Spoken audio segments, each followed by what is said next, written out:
Hello, everyone, and welcome back to SALT Talks. My name is John Darcy. I'm the managing director of SALT, which is a global thought leadership forum and networking platform at the intersection of finance, technology, and public policy.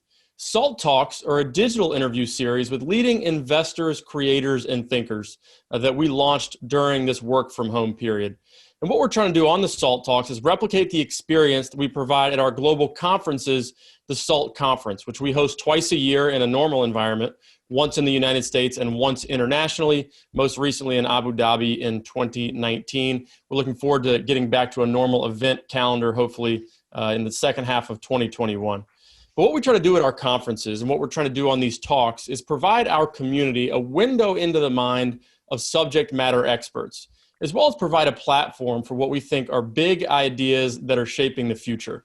And we're breaking ground today on today's SALT Talk. It'll be a first for us here at SALT. We have an anonymous, faceless speaker joining us on SALT Talks today. And that anonymous, faceless speaker is Plan B. Welcome to SALT Talks, Plan B. Plan B is a Dutch institutional investor who goes by the name at 100 trillion USD on Twitter. He has a legal and quantitative finance background, but chooses to remain anonymous in the public sphere. He created the Bitcoin stock-to-flow model for valuing the price of Bitcoin, where he uses scarcity to quantify what he thinks is Bitcoin's real value. The stock-to-flow model is not only applicable to Bitcoin, but also to gold, silver, and any other type of asset. Plan B is currently working as an investment manager in a team managing a multi-billion-dollar balance sheet. So why does he call himself Plan B? Plan B refers to an alternative plan for quantitative easing, aka printing money by central banks, negative interest rates, and currency debasement in general. 100 trillion USD is a reference to the Zimbabwe 100 trillion US dollar note that came about during the 2008 period of hyperinflation. A reminder, if you have any questions for Plan B during today's SALT Talk, except questions about who his real identity is, because he's not going to give that up. He's probably Satoshi and doesn't want to tell us. But if you have any other questions for Plan B during today's SALT Talk, you can enter them in the Q&A box at the bottom of your video screen on Zoom. And hosting today's talk is Anthony Scaramucci, the founder and managing partner of Skybridge Capital, a global alternative investment firm. Anthony is also the chairman of SALT. And with that, I'll turn it over to Anthony for the interview. Well, Plan B, thanks for joining us. Usually I ask people about their backgrounds, but because you like being anonymous, I'm gonna jump right into my questions about your life and what you're doing now. John's accusing you of being Satoshi. Who do you think Satoshi is, Plan B? Yeah. Well, first of all, thanks for having me, Anthony. I'm really thrilled to be on your show. Let me get that out of the way immediately. I'm not Satoshi. And I don't wish I were, because, yeah, what he did is remarkable. The invention of Bitcoin and the invention of digital scarcity. I don't know who he is, or she, or they. Nobody knows. And I think the people that know, that will keep him anonymous and not dox him, because the anonymity is very important to Bitcoin. And let's take that a little further. And so I actually think that he or she or that group has already figured out a way to encrypt the way Bitcoin is secure. I think that anonymity will stay secure. It's just my personal opinion. But let's talk about Bitcoin for the neophyte. Let's talk about, wow, I'm reading about Bitcoin. I haven't read the Bitcoin Standard. I haven't read articles related to the blockchain, or I haven't been to a symposium. But something is going on in Bitcoin where it went to 20,000 or 19 or so thousand in 2017. It crashed down to earth at 3,000 a few years later, and now it's back in that sort of, let's call it $17,000 to $20,000 zone. I guess currently at around 18,000. Why should I get involved? Why should I take my intellectual curiosity and be drawn to Bitcoin? Yeah, that's simple. Bitcoin is the best performing asset this year, last 5 years, and last 10 years. And not only on a return-only basis, but also on a risk-adjusted basis. So Bitcoin is a very asymmetrical bet. It has the largest Sharpe ratio that I have ever seen in my entire 25-year career. So it has a Sharpe ratio of about 2.5, so return is much higher than its volatility. And I know it has extreme volatility, right? It can go 70 or 80% down in a year. It did that 3 times last 10 years. So it's extremely volatile. It's not for the weak hands, if we call them, but it has enormous upside as well. And the upside cancels the volatility out. The Sharpe ratio is very high. So yeah, I think the question for investors to ask is not why should I not, or why should I be in Bitcoin? It's rather why should I not be in Bitcoin from my perspective. And is there a reason why someone shouldn't be in Bitcoin, Plan B? No, I don't think there is actually. I've heard a lot of reasons. Also within my company, which manages a big pension balance sheet, a bank balance sheet, and a life insurance balance sheet, and that is the most difficult decision for them to make, of course, because it's other people's money. We have legislators, regulators, central banks looking over our shoulder. But for a normal investor or a fund investor, I don't think there's any good reason not to invest, because the volatility is mentioned as a big risk. It is by definition risk, but it's always mentioned as something that is a reason for not investing in Bitcoin. But we as investors know, of course, that you can manage volatility. You can size your investment. You can, as a matter of fact, if you put 1% of your total investment in Bitcoin and 99% in cash, doing nothing, you put it under the mattress, that particular combination would have outperformed the S&P 500 over the last 10 years, not only in return, but also in risk. So that's, yeah. No, listen, it's very compelling. When did you have your Bitcoin aha moment? So I guess that's a 2-part question. When did you discover Bitcoin, start to do your research and analysis on it? And then when did you have your aha moment? Yeah, I like that question, because it seems like everybody goes through a sort of process that takes some time. And that journey for me started in 2013, early 2013. I read the white paper because it was mentioned in, I think, Zero Hedge or some website. But Bitcoin was mentioned, the white paper was mentioned, so I read it. And right then was my aha moment, because I like the white paper so much. It's a very simple description, 9 pages, very elegant, not that mathematical, just in words, what Satoshi did with Bitcoin. And I recommend everybody to read the white paper before anything else, because it's the source. It leads you to all the other people that are and articles that are mentioned in that white paper, and from there you start your journey. So I started reading books, listening to podcasts, and I wasn't ready to invest until 2015, 2016. But in 2013, when I first saw it, it was $100, and then a couple months later, in 2013, it was $1,000. So I thought, wow, okay, I missed it. I'm too late. And that feeling, by the way, never goes away. I still feel I'm too late. But yeah, that took me to the investing part. Investing decision was mainly driven at that time, so 2015, 16, when I didn't have a model yet or hadn't quantified it. But it was mainly driven by the notion of scarcity, that the invention that Satoshi Nakamoto did is digital scarcity, which is sort of an impossible thing, right? Something can be digital, but then it can be copied.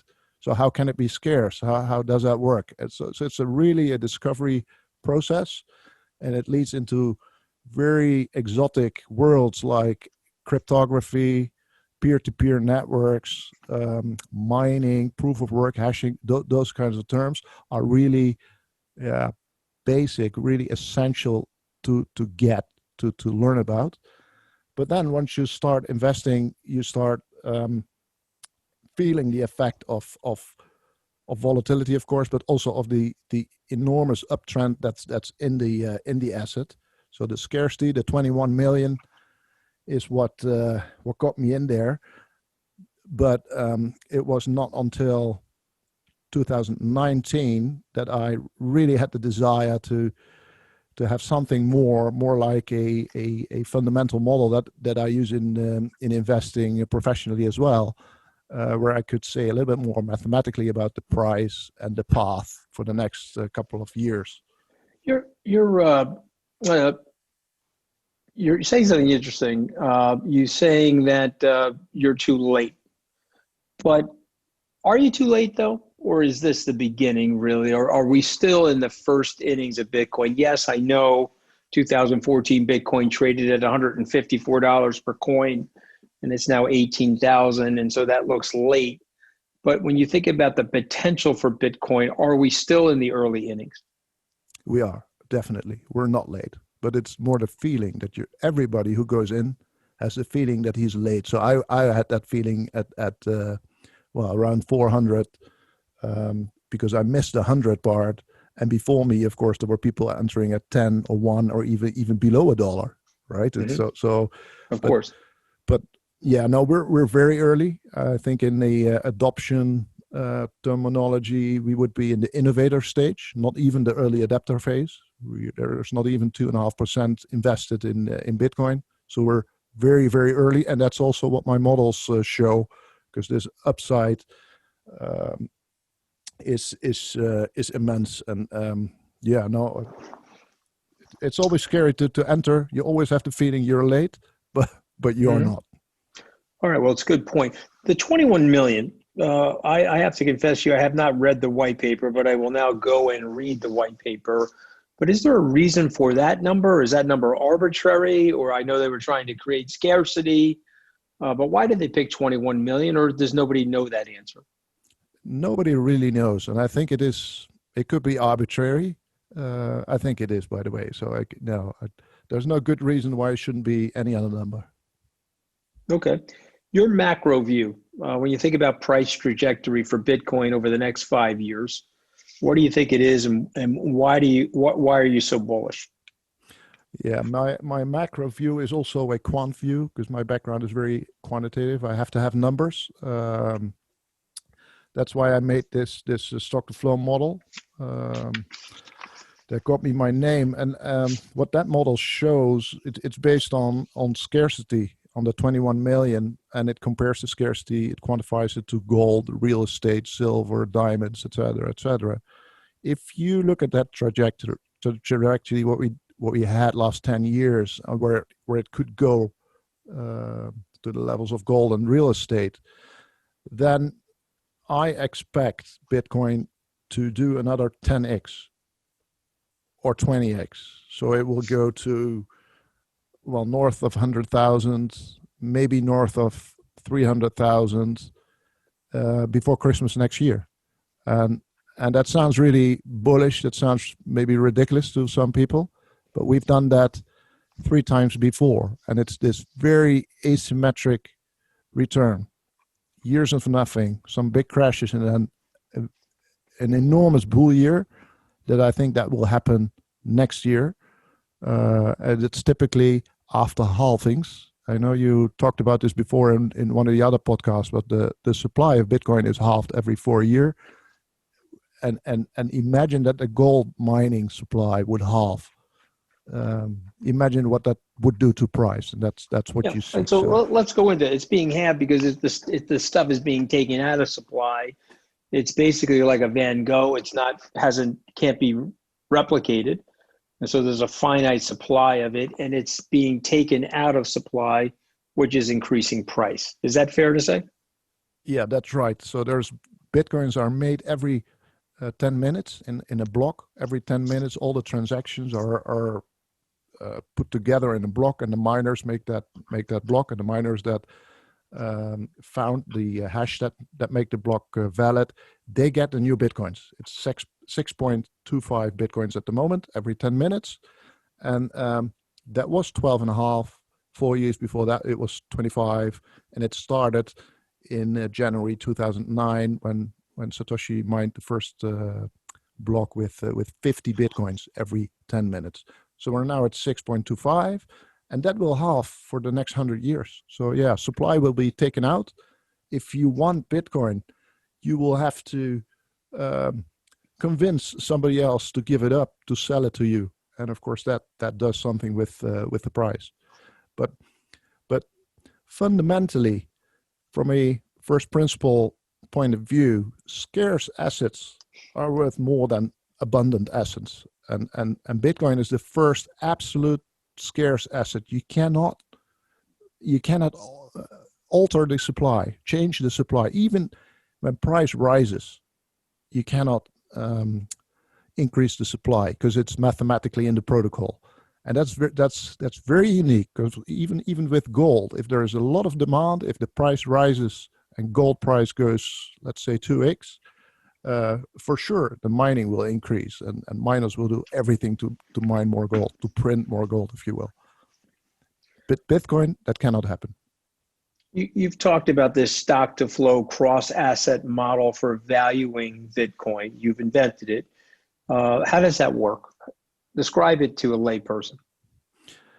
Yeah, so when I read the white paper, and later also Saifedean's book, The Bitcoin Standard, I think you had him on the show yesterday. Yes. Beautiful book, must read. He talks about stock to flow as a measure for scarcity. So there you have the two combined. Bitcoin is scarce. How do you measure scarcity? You can do it with stock to flow. I knew stock to flow from the gold community. Gold investors use stock to flow to measure the scarcity of gold and silver and platinum, etc.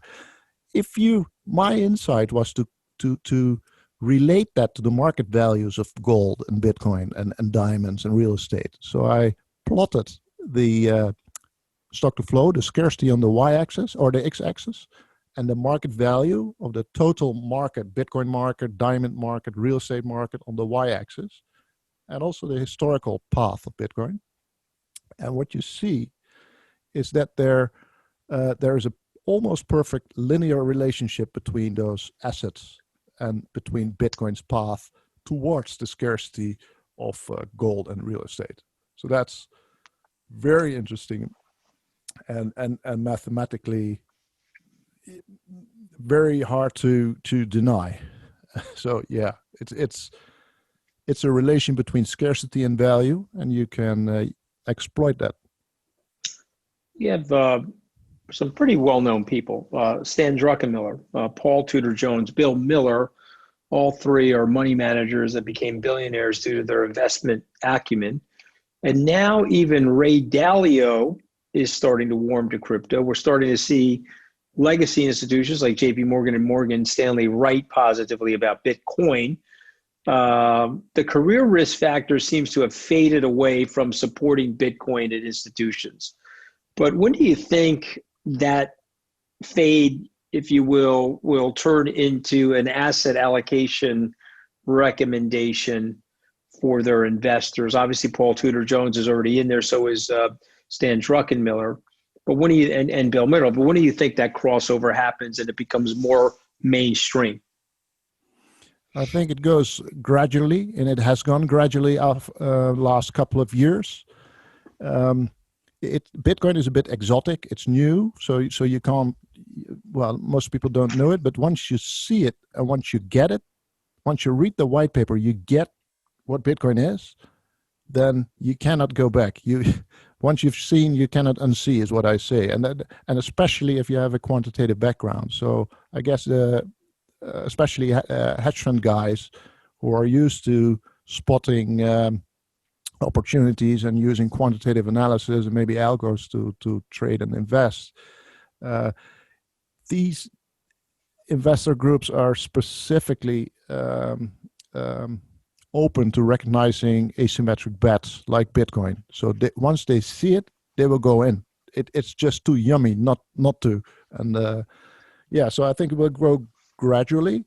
Also, the gold investors are of course very much into the Bitcoin vision of sound money, scarcity, The only problem there is that it's a lot of older guys that don't have IT or programming or necessarily quant background. So you see the gold community divided in two groups: the old ones that want to touch the gold and feel it and want to have it physical, and the newer generation that believes in sound money, shares this view with Bitcoin, and actually understands what peer-to-peer is, and elliptic curve encryption, and all those things. So yeah, I think that's how it goes. It goes automatically, and it's a momentum that cannot be stopped.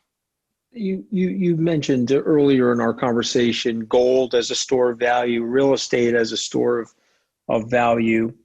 The one slightly different thing about these two, and again, gold, I think there are some commercial uses and use in jewelry, and real estate, obviously you can earn rent from real estate, or you can get the pleasure of sitting in the home, etc. Why do you think Bitcoin will rise to that level? Because it doesn't, and again, I'm just playing devil's advocate here for a second, because it doesn't have any of those two components that I just described. So why are you still comfortable with it? Yeah, I like the question.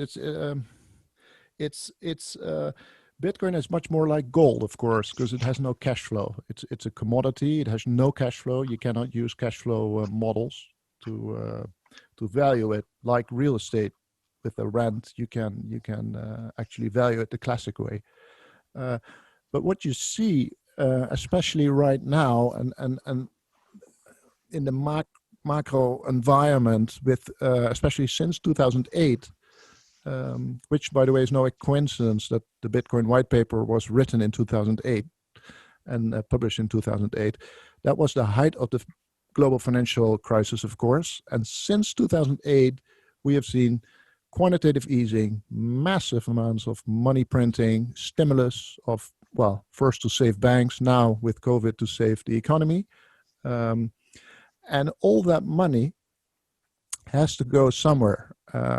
Of course, central banks buy bonds, they buy mortgages, and interest rates go down, especially here in Europe, where interest rates are negative, even in countries that are, well, close to default or actually already over that line. Even those have negative interest rates. So a lot of people have, and also companies, hedge funds, but also normal companies, we've seen that recently, have a big problem what to do with your cash.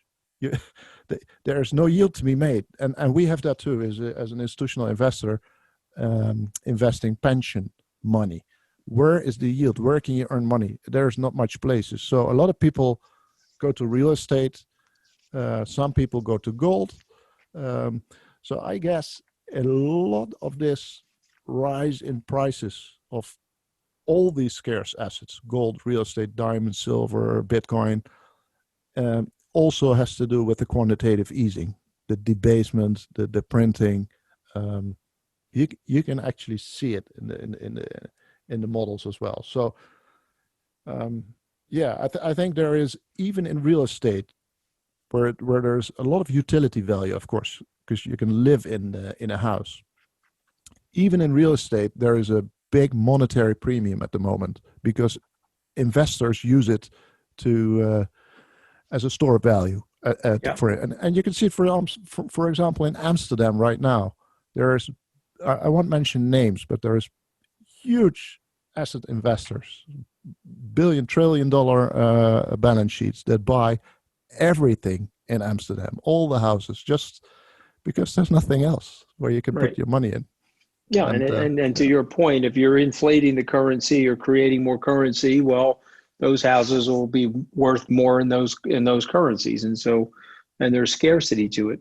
I got a couple of more questions, and I'm going to turn it over to John Dorsey, my colleague here, we've got a ton of audience participation today. But before we go to those questions, just two quick questions. Are you a Bitcoin maximalist, or do you, like other digital currencies, do you think there are other digital currencies that will rise to the level of Bitcoin or perhaps compete with it, or is that over? Obviously, Michael Saylor was on, and he sort of felt that that was over. What's your opinion, Plan B? Yeah, I'm absolutely a Bitcoin maximalist. I think it's a winner takes all game, and I think a lot of the confusion there comes from the fact that some people see Bitcoin and other coins as products or companies, and you can have multiple products, and some product will win and the other product will lose, or multiple companies can coexist together, which is a very logical view. But Bitcoin, in my view, is not a company; it's a protocol. It's more like TCP/IP. It's more like POP IMAP or HTTP. It's a protocol, and of course, you can only have one protocol, especially a money protocol. Why? Yeah, in my eyes, it doesn't make sense to still have in 2020 and beyond multiple currencies like we have today, where it's much more efficient to have one monetary protocol, which is Bitcoin. And yeah, so I'm what they call a maximalist, but I don't like the term, by the way. Tell me why. I don't know. It was invented by Vitalik Buterin, the inventor of Ethereum coin, and it was like it was meant in a bad way. Maximalist, it sounds like terrorists. It doesn't sound very good. So I'm All right, well, I'll have to start switching my vernacular. I appreciate you giving me some of that etymology of the name. No My worries. last question, then I'm going to turn it over to John. Do you think there'll be a Bitcoin ETF in our future? Yeah, we already have one. It's called MicroStrategy. Right. Yeah. Amen. It's de facto ETF, right? It's listed and it has a big chunk of Bitcoin in there. But no, I don't know. We should have a Bitcoin ETF. It's very strange we don't have one. And once we get it, maybe in a couple of years, but they're stalling it. I don't know for what reason. So there's all kinds of other products, exchange traded notes, exchange traded commodities, but no exchange traded fund yet. I'm sure we'll get there, but maybe it takes some years. For some reason they don't allow it yet. John, I'm going to let you take over. I love the name. I got to get one of these hats, Plan B. So when this is over, I got to send you my home address. I got to be walking around my town with this hat on, so people will have to ask me what that means. I'll get you one. All right, that's a deal. All right, go ahead, John. I know you got tons of questions. Yep. All right, Plan B. So Anthony referred earlier to the fact that a lot of big names in the investment management industry are now espousing the virtues of Bitcoin and in many cases buying it either in their hedge fund portfolios or in their personal portfolios. How do you think the evolution of the base of asset owners for Bitcoin that now includes so many strong hands, like a Paul Tudor Jones or a Bill Miller or a Stan Druckenmiller, how do you think that affects the way Bitcoin will trade and ultimately could potentially suppress volatility as it experiences its next bull run?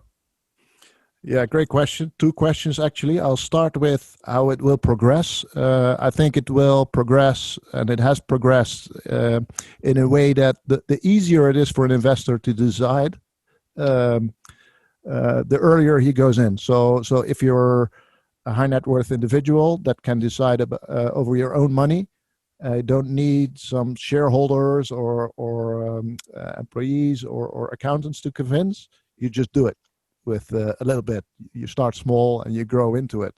And if you have a fund for participants, you can do it and you can start selling that. And there's people that want to go into the fund. If it would be an exchange traded fund, you would have a huge crowd. But look at Grayscale, which is a trust entity, right? It's in trust structure.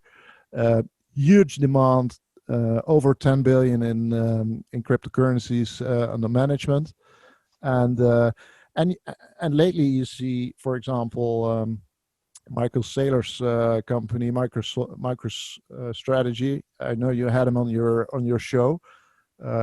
But he is a listed company, has of course a lot of accountants, legal questions, and shareholders to deal with, and his board.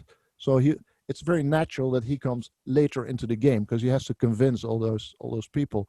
The last group of investors that will enter, in my opinion, will be, well, like my employer, the institutional investors that manage bank balance sheets, life insurance balance sheets, and pension balance sheets, because they have their regulators, the central banks, that have to okay the new type of investment, and that will be a long and very tedious process. So yeah, and then the second part of your question, what will they do that?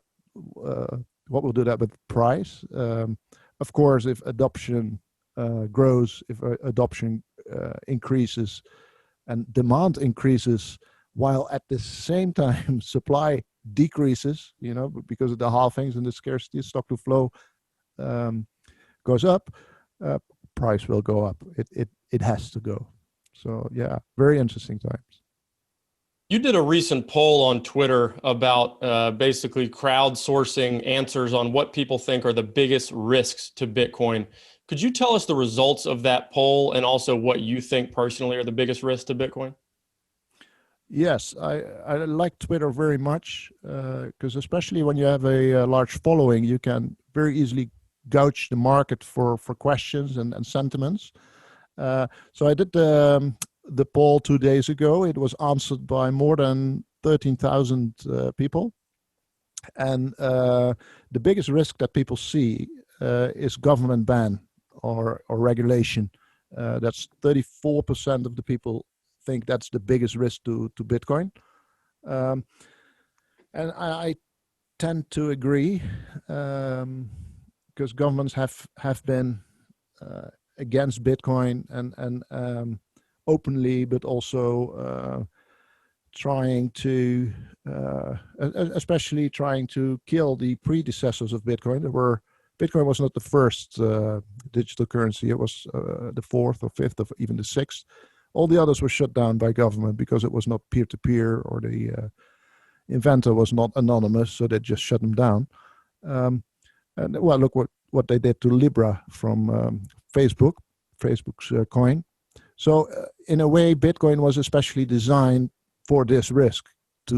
It's quite impossible to ban or to kill Bitcoin by a government, because if a government does it, it will just go on in another country. Of course, governments can make it very, very difficult with tax laws, with know your customer and anti-money laundering laws.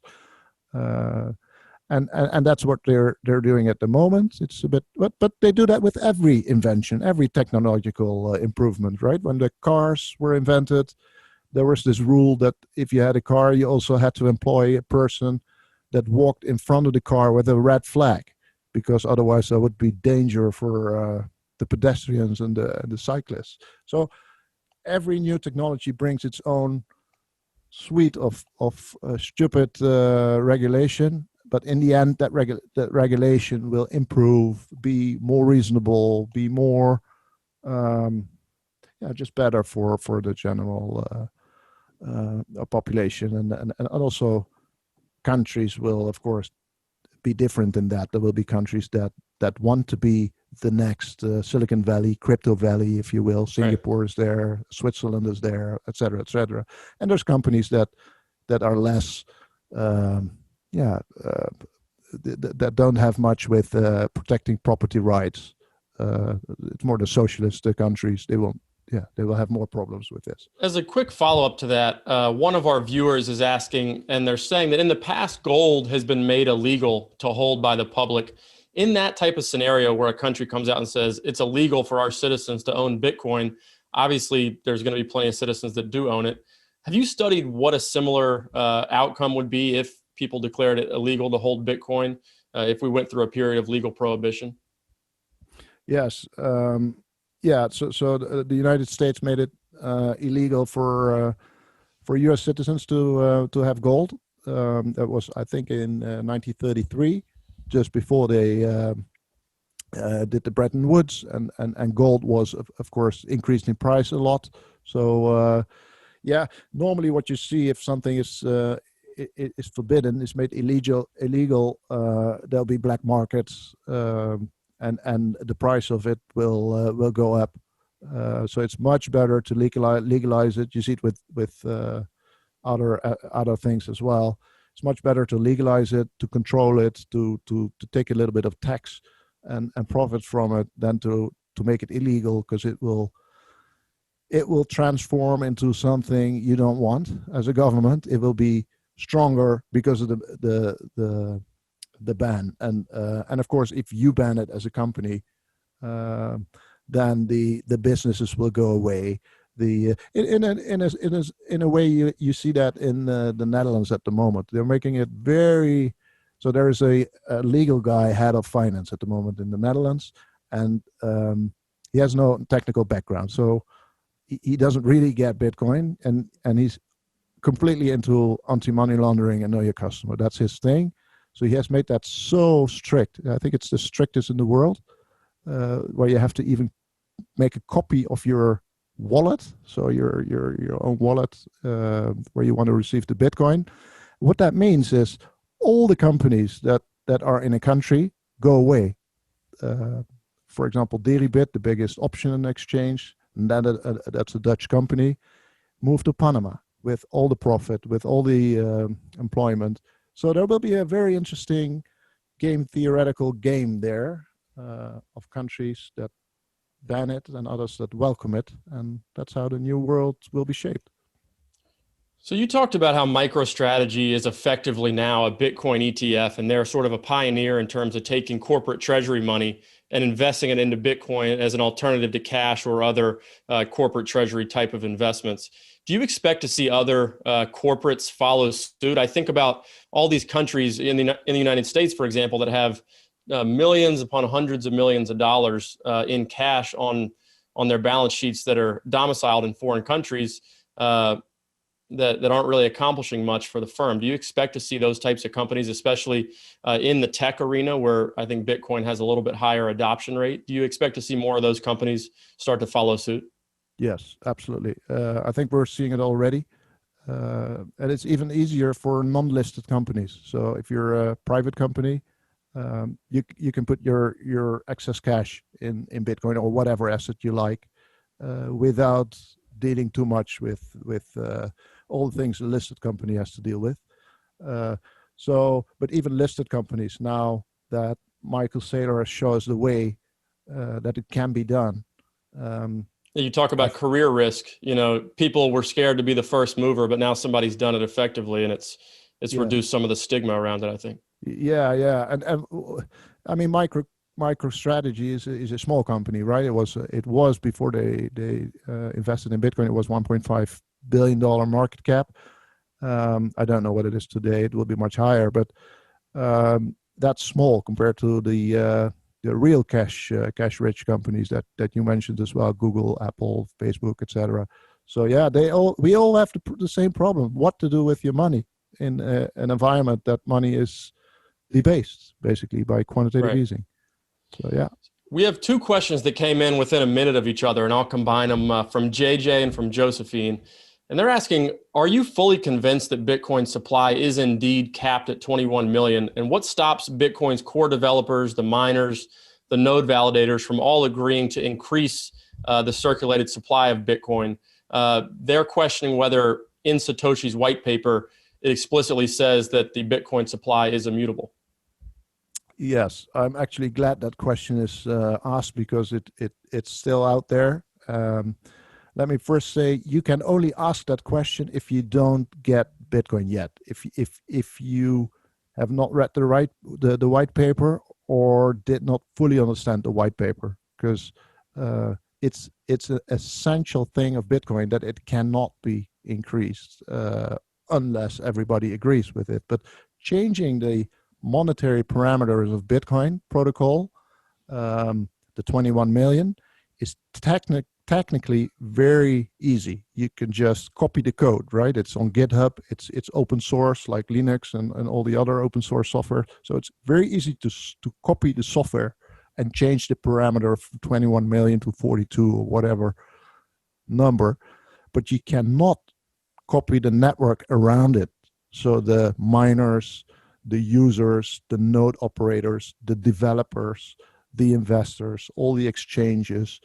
So in other words, if you copy the code, change that number, or make a totally an entirely new Bitcoin, if you do that, that would be like changing the rules of chess. You can do it, but you would be playing alone.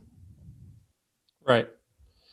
Talk about quantum computing, if you will, for a second. We asked Raoul Pal, who you may know, and we had on a SALT Talk a few months ago about, in his view, what are the real legitimate threats to Bitcoin? And he mentioned quantum computing. Is that a risk in your mind? And what are Bitcoin developers and the Bitcoin network doing to create quantum computing, basically firewalls that could potentially disrupt the network? Yeah, quantum computing was mentioned as the second risk in that poll we talked about earlier. 21% of the people think that is a big risk after government banning.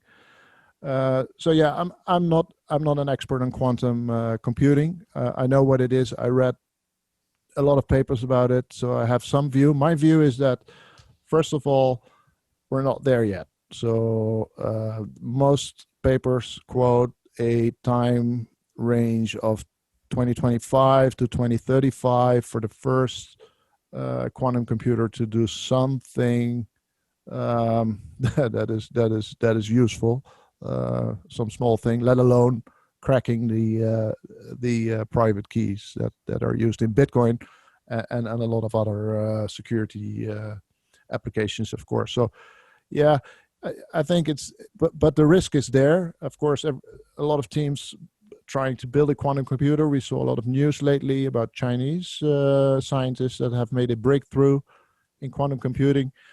Actually, I talked to some guys that own companies that make quantum computers to get a better understanding of this. And I talked to the cryptographers that are very close to Bitcoin Core development about what the risks are. And what I see is two worlds. It's the world of the investors in those companies that make quantum computing, and the researchers that are very bullish, that are very optimistic. They'll be able to do it one day.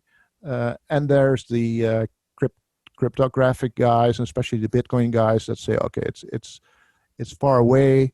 And even if they can do it, then there are all sorts of other things that they'll crack first, because all the banking systems will crack before Bitcoin, because their security is much lower than Bitcoin. Yeah, there are a lot of issues that will arise if we reach full quantum computing capability from a national security or a global anti-proliferation standpoint as well. Yeah, exactly. So yeah, and even that, right? If it's there, you can change the algorithm. You can go to stronger encryption. It's already military grade strong, but you can make it even stronger. Well, Elon Musk will have us living on Mars by then, so I'm not quite as concerned. How would you react to on Mars with the Martians? You know that, right? Because the Israeli scientists said that there are aliens living there already. Yeah, I'll tell you a story, Plan B. Anthony, he goes to work in the government. He only was there for 11 days, but on the first day, what do you think Anthony Scaramucci did when he got in government? He wanted to find out about the aliens. Of course. And there's nothing there. So does that tell you that there's no aliens, or that there are? Plan B, that's confidential, okay? Don't listen to this nonsense, okay? Don't listen to this nonsense. All right, so thank you so much for joining us. You're terrific. I appreciate the opportunity to spend time with you. I'm going to take you up. I'm going to come with a Plan A hat. I'm going to meet you at an Amsterdam restaurant with your Plan B hat. This way I know who you are. You wear the Plan B hat, I'll be able to identify you. And we'll have dinner one night. Great. Thanks for having me, guys. Thanks so much for joining us, Plan B. Terrific.